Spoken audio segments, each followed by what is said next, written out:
Hello friends, क्या आपने कभी सोचा है कि हम अक्सर औकात उदास क्यों होते हैं। अक्सर औकात सब कुछ लाइफ में बढ़िया होता है, सब कुछ लाइफ में सही चल रहा होता है, उसके बावजूद भी लाइफ में लगता है यार कोई कमी है लाइफ में। हम अचानक से उदास हो जाते हैं अपनी ज़िंदगी में और ये उदासी चलते चलते चलते एक ब्लंडर का रूप ले लेती है।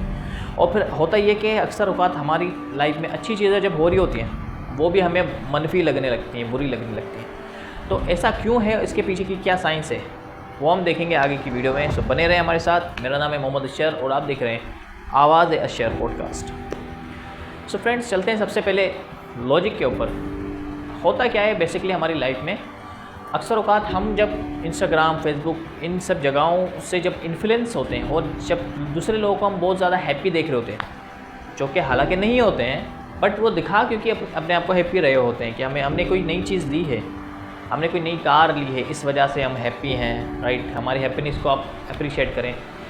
वैलिडेशन के लिए लोग उसको पोस्ट करते हैं डेफिनेटली, चाहे वो एक नई घड़ी लेना हो, चाहे वो एक, जैसे मैंने कार का एग्जांपल दिया, जैसे मैंने गोल्ड का आप एग्जांपल ले लें, कोई भी एनीथिंग एल्स जो महंगी चीज़ है, या कोई कहीं ट्रिप पर चले गया, कहीं घूमने चले गया, उसने फ़ोटोज़ डाली और आप इमेजिन करने लग गए भैया कि काश यार मैं भी वहाँ जाता और ऐसा कुछ करता, राइट।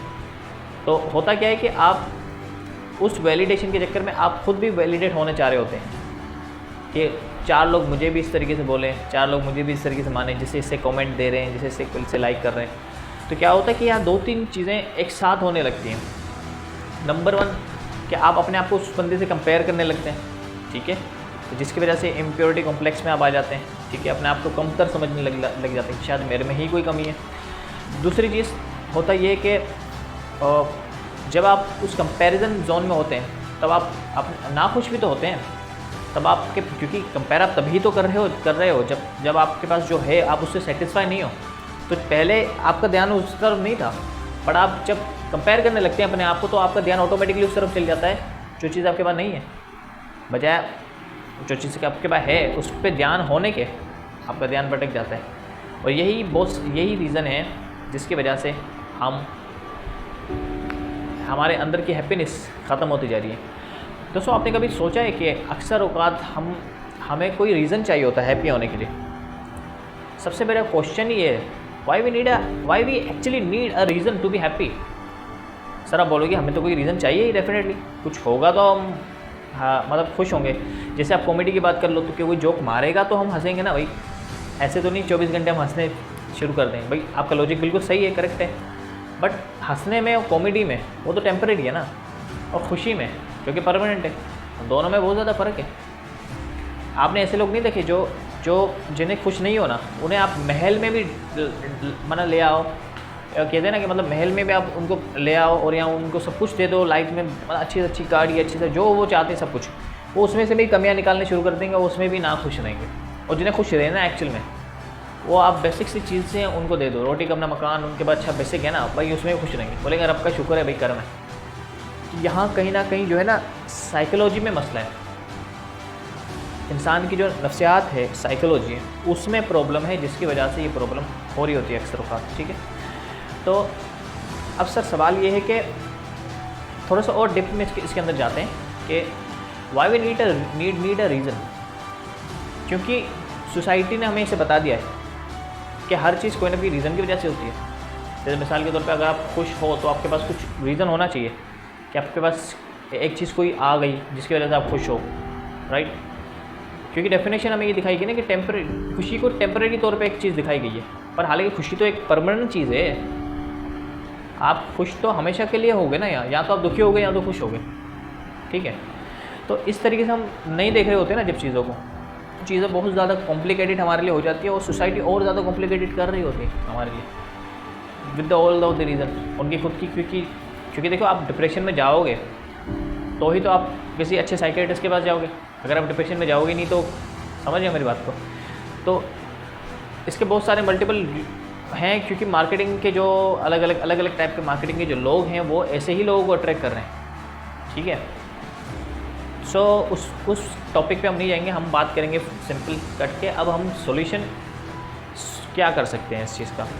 सबसे पहले एक चीज़ तो देखो, प्रॉब्लम को थोड़ा सा और सम अप करके देखते हैं ओवरऑल कि प्रॉब्लम क्या है अगर हम प्रॉब्लम को प्रॉब्लम ना समझें तो, समझ लो, अगर हम प्रॉब्लम को ही प्रॉब्लम ना समझें तो कोई प्रॉब्लम ही नहीं है। सो बेसिकली इसके सॉल्यूशंस की अगर बात की जाए तो नंबर 1 जो सॉल्यूशन उसका है वो है अपने माइंड को रिलैक्स रखना। देखिए अगर आपका माइंड रिलैक्स नहीं है ना तो अपोजिट रिलैक्सेंस का जो चीज़ होती है वो है दिमाग का प्रेशर में होना, एंगर में होना, वो ऑटोमेटिक आ जाएगा। देखो आपने देखा होगा अक्सर होगा जिन लोगों का दिमाग ठंडा नहीं होता, रिलैक्स नहीं होता, जो आराम से नहीं बात कर रहे होते हैं, सोच समझ की चीज़ों को नहीं कर रहे होते हैं, उनका दिमाग जो है ऑटोमेटिकली एंग्री होना शुरू कर देता है। मतलब एंगर गिल्ट वाली चीज़ें वो जल्दी उनको हावी हो जाती है, बिकॉज उनका माइंड रिलैक्स नहीं है, तो वो माइंड सिस्टमेटिक तरीके से चीज़ों को नहीं कर रहा, वो एकदम से रिएक्ट कर रहा है। उस रिएक्ट की वजह से आप रिस्पॉन्ड नहीं कर रहे होते। अच्छा, रिएक्ट एंड रिस्पॉन्ड में बहुत ज़्यादा फ़र्क है। एक अलग डेडिकेटेड वीडियो बनाऊंगा मैं, उसके हवाले से आपको अच्छे से गाइड करूँगा इंशाल्लाह, तो इसलिए बने रहे चैनल के साथ और अच्छी अच्छी वीडियो आपको मिलती रहेंगी। सो हम बात कर रहे थे कि रिएक्ट और रिस्पॉन्ड की। मैं थोड़ा सा बताऊँगा, किसी ने आपको कुछ कह दिया, आपने एकदम से उसको कुछ कहा या आपने रिएक्ट करा, बट दूसरी सिचुएशन में आप किसी ने आपको कुछ कहा, आपने एकदम से रिएक्ट करने की जगह पे आपने उससे अगेन क्वेश्चन करा कि भाई जो भी आप ये XYZ अगर आप वो बोल रहे हो, आपके हिसाब से मैं उसमें क्या बेहतर कर सकता हूँ। आप ये करके देखें, उसी टाइम पे वो बंदा शॉक तो जाएगा, भाई यार बंदा, इस बंदे ने रिएक्ट करने की जगह पे, इस बंदे ने लड़ने की जगह पे, इस बंदे ने कुछ एक्शन देने की जगह पे और मुझसे और सजेशन मांग लिया, तो इससे क्या होगा, वो सिचुएशन ख़राब होने की जगह पे और बेहतर हो जाएगी। हो सकता है वो बंदा आपको और फ्रेंड हो जाए किसी सिचुएशन में। अब वो तो आपके ऊपर आप डील कैसे करें, but there is a difference between both of this. तो हम सोल्यूशन की बात कर रहे थे, तो सबसे पहला सोल्यूशन, आपका माइंड रिलैक्स होना चाहिए, नंबर 1।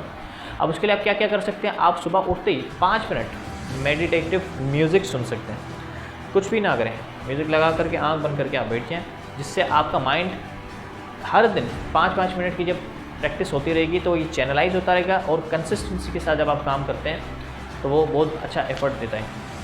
सेकंड चीज़, इसका सेकंड सोल्यूशन ये है कि एक तो आपका माइंड रिलैक्स हो गया, दूसरी चीज़ आपका माइंड अब एक्टिव भी होना बहुत ज़रूरी है। तो आप दोबारा एक 5 मिनट की एक पुशअप कर लें या 10 पुशअप्स कर लें, आप 5 मिनट की एक्सरसाइज आप बांध लें जो आपको लाजमी करनी है, और वो आप एक रूटीन का हिस्सा बना दें। तीसरी चीज़, आप कुछ ना कुछ नया सीखें। आप वही मैं बोलूँगा, दोबारा आपने 5 मिनट 10 मिनट दे दिए और एक ऑडियो बुक समरी यूट्यूब से ही सुनी आपने 10 मिनट की 15 मिनट की, और हर दिन जब आप ये करते रहते हैं, सो कंसिस्टेंसी के साथ जब आप चलते रहते हैं तो ये गोल आपका अचीव भी हो रहा होता है, और आप हर दिन कुछ ना कुछ नया सीख रहे होते हैं। और ये सब चीज़ें जब आप कर लेते हैं अपनी लाइफ में, तो क्या होता है कि आपको खुश रहने के लिए कुछ रीज़न की नहीं ज़रूरत होती, आप अपने आप खुश रहते हैं। और एक और सोल्यूशन मैं आपको देना चाहूँगा, सुबह उठते ही और रात को सोने के बाद आप अफर्मेशंस अपनी एक यूट्यूब से डाउनलोड कर लें और सुन लें। सो दैट होगा क्या कि अफर्मेशंस जो हैं वो आपके माइंड में अच्छी अच्छी प्रोग्रामिंग, अपनी अच्छी अच्छी बातें डाली होती हैं, जिसकी वजह से होता क्या है कि आप और भी ज़्यादा प्रोडक्टिव होने शुरू हो जाते हैं। सबकॉन्शियस माइंड आपका उस तरीके से ट्रेन हो जाता है। सो बेसिकली यही अच्छे अच्छे सॉल्यूशंस तो हैं, बट आपको खुद से सवाल करना पड़ेगा कि do you actually need a reason to be happy. मेरा सवाल जवाब है नहीं। आप कभी भी किसी भी टाइम पे खुश हो सकते हो अगर आप चाहो, और आप कभी भी किसी भी टाइम पे दुखी हो सकते हो अगर आप चाहो। तो चाहने की जो एक क्या कहते हैं, जो एक डिसीजन है वो आपका है, क्या आप दुखी रहना चाहते हो या आप खुश रहना चाहते हो।